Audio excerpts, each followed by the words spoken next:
So it's much easier sitting there.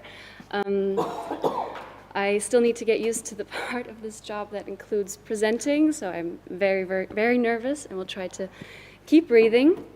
For me, it's an absolute honor to be able to be part of this workshop. There were so many interesting speakers and talks. I also think that my presentation has already been, or a lot of it has already been discussed, so I think we can skip through, or I will skip through quite a lot, as incels and even Ressentiment has already been addressed. Therefore, maybe leaving more time for Q&A, because I think we can have an interesting discussion. And also, I've now decided to discuss with you the entire definition that I'm currently working on, and you can tell me if it's complete bullocks or if things are missing, but at the end I'll have to switch to a different document real quick because it wouldn't fit on a slide, because delineating the conditions of this definition turned out every week to double in size. So what I wanted to do was look at the incel community and understand what was going on. I originally did some research on conspiracy theorizing and wanted to understand how self-identification as victim works. And then I found the incel community, and I thought, okay, those two interests are somewhat combined. What is going on here? I thought it was incredibly interesting, and also thought that it's now changing, but at the time the only philosophical scholarship on incels did not convince me. So let's see if yes, okay. And the background is also that I worry a bit about the rising levels of loneliness, ostracism, living in different worlds. People can now or spend more time online with communities that agree politically, but they don't engage as much in real-life friendships. There is also a rise in conspiracy theorizing and extremism. And I thought that, I don't know if you recognize this person, this is Peter McIndoe. He is the founder of the satirical conspiracy theory, Birds Aren't Real, and he had quite an interesting quote, which is, maybe in all of this talk of crisis of belief, maybe we should be focusing less on the belief, because maybe it is a crisis of belonging, or the roots of the crisis of belief are maybe in a crisis of belonging. So I think I can skip most of this. So the involuntary celibacy community is known to all of you.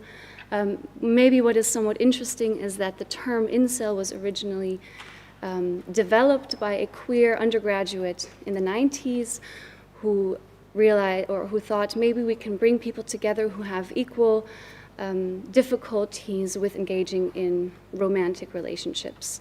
She now has distanced herself from the community, and it has been taken over by ever more radicalizing or ever more radical, extreme, misogynistic, etc.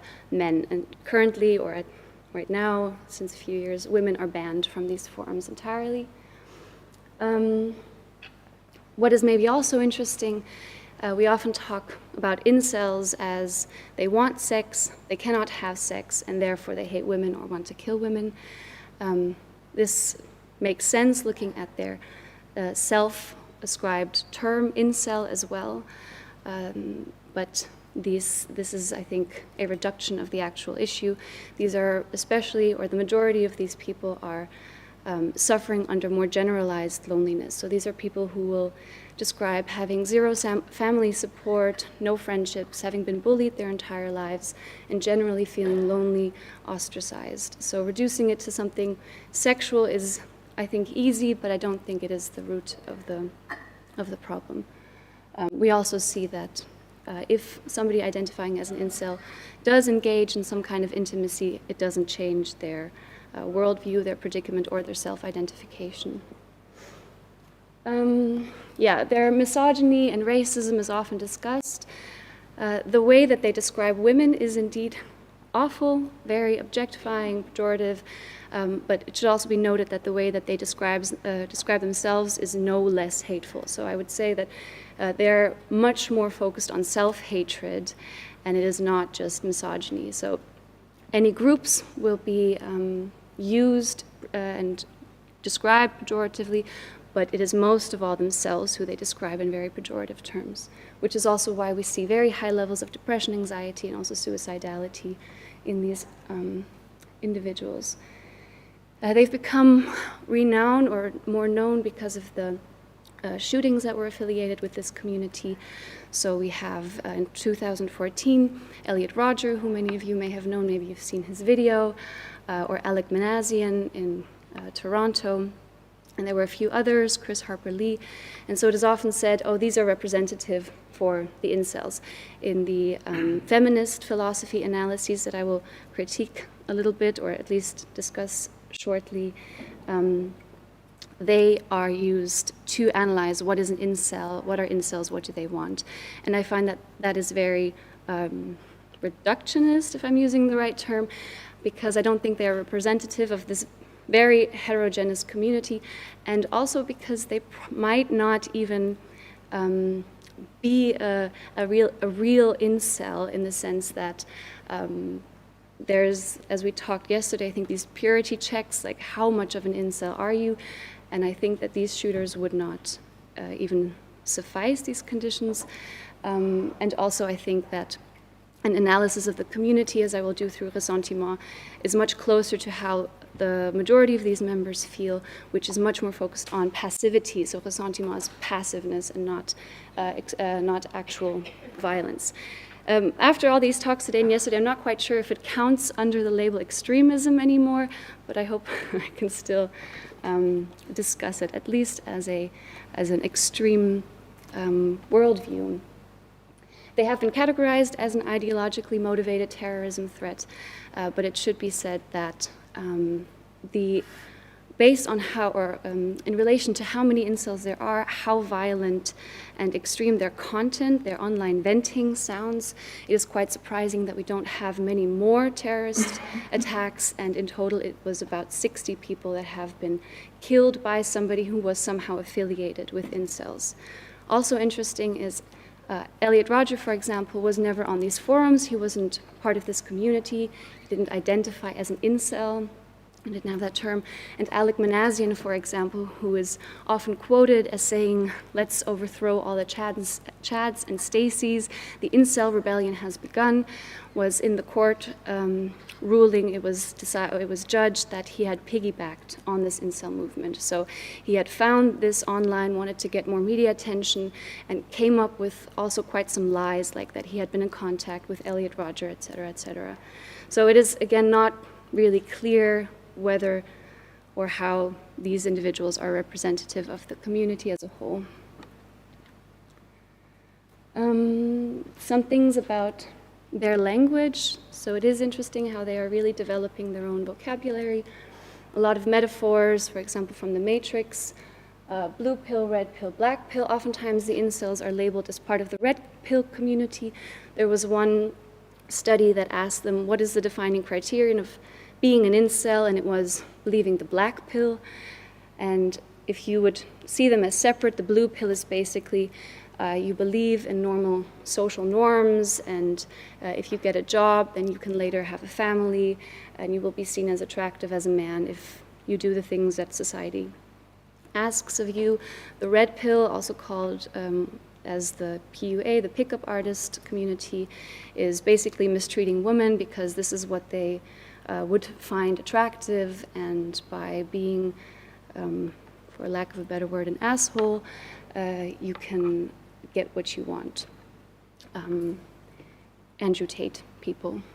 And the black pill is then the fatalist or fatalistic worldview of it's over. So we also see that a lot of individuals who tried the red pill, who tried the pickup artist strategies, but experienced failure in this, they didn't succeed in engaging in romantic relationships, then end up in the black pill community.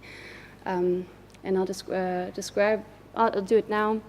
So the black pill is their worldview. They also call it the scientific black pill theory. Interesting, conspiracy theories. And they cite a lot of evidence from psychology, evolutionary psychology, social psychology, that has looked at dating preferences, mate value perceptions. And their worldview is that if you have certain physical or psychological traits that are considered unattractive, and this might be height, skin color, the angle of your chin, feminine qualities in your face, less hair, autistic, or they describe them as autistic traits, social ineptness. If you have these traits, then there's nothing that you can do. You will never, ever be able to have a loving relationship. So that's why the black pill says it's over. This is something that has been determined, probably from birth, and you can't do anything about it.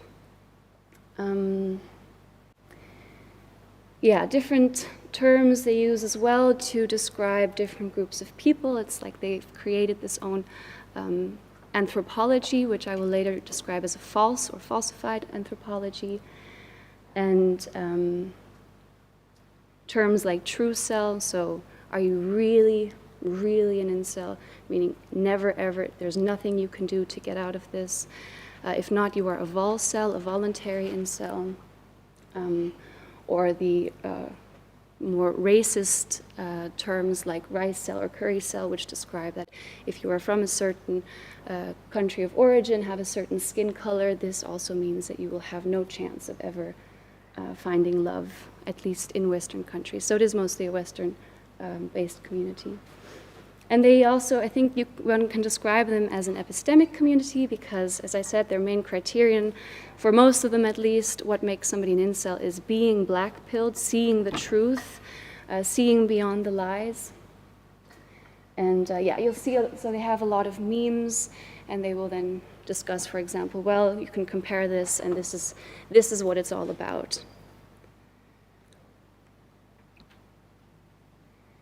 So I think this might already be a bit outdated, especially after your talk this morning, I think there's a lot of overlap, so I think they're now becoming a topic of interest in philosophy.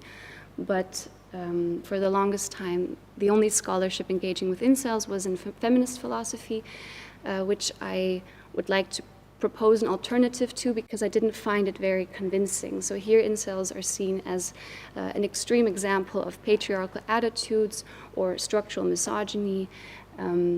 So Kate Mann, for example, was motivated to write her book Down Girl and entitled by hearing about Elliot Rodger's shootings and trying to understand what was going on. And their positions come from trying to understand what makes incels compared to all the other groups that we can see are being structurally excluded from romantic or sexual relationships, what makes only this group, in their eyes men, resort to violence. And so their explanation for that is misogyny. I thought that was a little bit oversimplistic, and also because I think that the two people that they look at aren't representative of the community, and I'm more interested in the community than in the two individuals. And I also think that investigating maybe more deeper psychological dynamics shows how misogyny might not be the root cause, but more a symptom of something that's going on, which will be ressentiment. And I read Max Scheler, so I'm from psychology, I don't have that much background in philosophy, but I read Max Scheler's book on ressentiment. I was like, this explains everything, and maybe you'll see that as well. So that's what I'm trying to do now, looking at this community through the lens of ressentiment. It has been with us actually longer since longer with us than just since Nietzsche. But it was popularized by Nietzsche, later picked up by Max Scheler. It has recently inspired several philosophers from all different areas to continue this debate, to figure out what it actually is. And there's not a lot of overlap, and there's also not a clear definition. So it is oftentimes also with psychoanalytical jargon described very associatively. So it is, well, it is this and this and this and this, but it's not clear how these things work together. Then there are some accounts that try to pin it down more, and then there's the debate, is it an emotion or is it an emotional mechanism, as we discussed in Helsinki, or it is very vague language like it is a psychological condition or a state of the psyche. It's not exactly clear what is meant by that, and also there's not a lot of overlap or discussion between these different positions, apparently. And it is also not clear how to individuate it from other emotions, if it is seen as more an emotion, and especially there's a lot of confusion between resentment and ressentiment. So I was trying to figure out what it is, and I feel like every day, especially at such workshops or conferences, I have to rethink it all again. But what I felt was the core of ressentiment is that it is a bitterness or a rancor or Groll, as we would say in German, resulting from a specific form of anger, coupled with powerlessness. So it is this Ohnmacht, as Scheler would describe it, this powerlessness that is really important for ressentiment to develop. It results from a repression of hostile emotions, where somebody does not feel that they have the power to express the emotions, to respond, or to take revenge or receive retribution. And I'm seeing that the things that I highlighted, because I thought they were the most important, are probably the hardest to read. So I'll read it out loud. I thought that the 4 characteristic traits that seem to always come up, even though they're described in different words, which I think are all kind of seductive in a way, but also destructive, allures of ressentiment, as I call them. So there's something that pulls us in, but they also have this self-poisoning effect, as Scheler would describe it, is this incessant rumination. And in the next slide, I will apply these so it'll become more clear. But an incessant rumination is seeking out a dwelling over, a reliving, keep going back to whatever was painful. Then there is a generalization of the formal object. So through this rumination, it is not, oh, you have hurt me, but it is now everything that is somehow related to the person or to the object that has hurt me is now somehow also seen as blameworthy or somehow associated. And this grows and grows, generalizes more and more. Then it is also described as a delirium of victimization, meaning an all-encompassing victimhood identity, so not I am temporarily a victim of, but this is the core of my self-ascribed identity. And the 4th part, which was very relevant for Nietzsche and Scheler, but now is kind of lost in a lot of the recent accounts, often not discussed at all. It is also a little bit the trickiest one and the one that keeps me up very many nights, is the falsification of values. And Scheler actually divided this in 2 parts. I won't discuss Nietzsche's too much, but Scheler divided in 2 parts. And the easiest way to explain it is with the analogy of the fox, or the fable of the fox, the sour grapes analogy. So a fox that wants to have the grapes that he sees cannot reach the grapes, and therefore tells himself that they are in fact not sweet but sour. Kind of like cognitive dissonance, to be able to cope with not being able to attain what you want. And then the second part, like the peak of ressentiment, would be to accept that the grapes are in fact sweet, but that you devalue sweetness, or that sweetness loses its appeal to you. So the values themselves are falsified. And I thought, okay, this fits perfectly to the incels. I feel like this describes exactly what is going on. So in the forums, one looks at these forums and maybe wonders, why do people spend so much time actively seeking out forums where they're confronted with, yes, you are absolutely subhuman, and yes, there's nothing you can do, and yes, let's go into that pain again. Why is there this like self-harming activity? So this shows this rumination. It validates, so there we have what is seductive about it. You can't read it. If you can't read it, let me know. No? Okay. The second part is generalization of the formal object. So often these individuals will say, I was rejected by a woman, or I was ostracized and excluded by these people, and suddenly it is all women, or it is all of society. The all-encompassing victimhood identity we see because alone the term incel describes this conviction. And we've had groups of people, especially men throughout human history, who have been rejected, excluded, not able to engage in romantic or sexual relationships, but for the first time we have this as an identity category. The black pill worldview, of course, is focused on this victimization. They've also been shown to score higher on this new novel personality trait called tendency for interpersonal victimhood, so it is assuming an external locus of control, less autonomy and agency. And it has been said that if you take on this victimhood identity, there are only two paths forward, either to waste away or to use this victim identity in a tyrannical way. And I think we see this a lot, the majority of the incels wasting away, and then this tyrannical use, for example, this offensive online venting and so-called shitposting, or maybe even contemplating violence. And then the last part about the falsification of values, I think is quite interesting. This might explain also how this can be at the root of explaining a lot of the misogyny we see. So as an attempt to devalue the desired object, it is women are suddenly superficial and they are this and they are that and they are this. Then the second part would be to accept certain values that a relationship or women generally seem to have for these individuals, but to devalue these values. And at first I thought, we don't really see that in the incel community. They're stuck in this 4.1. They never reach this peak of ressentiment, but maybe another men's rights movement called MGTOW, men going their own way, are more successful in this last step of ressentiment because they say, I know the perks of relationships, I know the perks of having a family, it's not for me anymore. I don't need those values anymore. I know it has positive effects, but it's not for me. But then during one of those sleepless nights, I thought, actually, no, we do see also this 4.2 in the incels because they do create an inversion of a hierarchy, which I think, I'll quickly describe.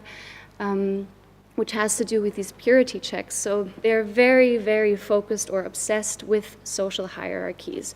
You have the chads and the and the and the based on different criteria, and then at the very bottom, the so-called subhuman incels. We are really they see themselves as really at the bottom of this hierarchy. And then interestingly, through these forums in this community, it seems like this is almost flipped on its head with these purity checks, with this competition. So the high status is now really being a true self. So how unattractive are you? How permanent is your predicament really? And instead of this being the most unappealing position, it becomes almost something of high status that is being competed for. So one could say the values are inversed or falsified. So this is my first conclusion, that I think with an account of ressentiment in these different traits that I find seductive and destructive. So they're seductive because they validate, it can give us a sense of certainty, but they're destructive because they, over time, it is a self-sustaining thing, and over time it self-poisons. So I find that we could develop, or I'm trying to develop, this account to better explain what's going on in the incel community as an alternative to the proposals from feminist philosophy. And then my claim would be that incels demonstrate a paradigm case of ressentiment, which then leads me to two possible conjectures. On the one hand, if incels are this paradigm case of ressentiment, maybe we can better delineate what an incel is or ought to be, because the way it is often used in scholarship apparently points to very different things. And also, if they are a paradigm case, then maybe we can develop a stronger definition of what ressentiment is, which hopefully will apply to other cases as well. I'm not so sure about it anymore. So the first part, what is an incel? I just put 2 quotes here on the slides. You don't need to read them completely, but I first had 5, and now it's just these 2.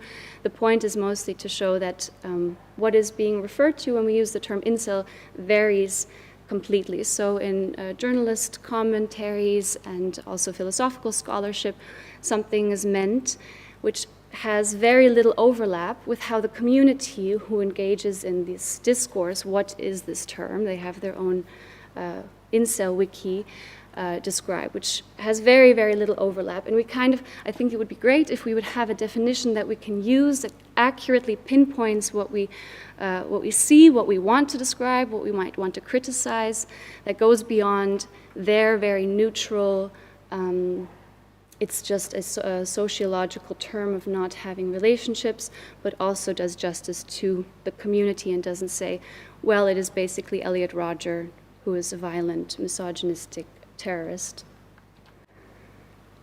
So this would be a definition that I'm currently working on. So an incel is somebody would like to have romantic or sexual relationships, but I think that should be taken out. So would like to have loving relationships or any kind of relationships would be better. Cannot or feels rejected, seeks ways to explain this. There comes the black pill. I don't know if it's an ideology. I'm not so sure that that would be an accurate description. And then the fifth condition is what I'm working on. So it is these 4 alluring and these 4 seductive and destructive allures of ressentiment. So an incel, to answer the question, why do some people become an incel and other people, even though they are in a similar situation, would say, I would never want to identify as an incel. And I think through ressentiment we get a little bit closer to understanding this. And then the second piece I have on the, right, I have to do this. I thought, since I could skip quite a bit, I wanted to show you what I'm trying to develop as a definition of ressentiment.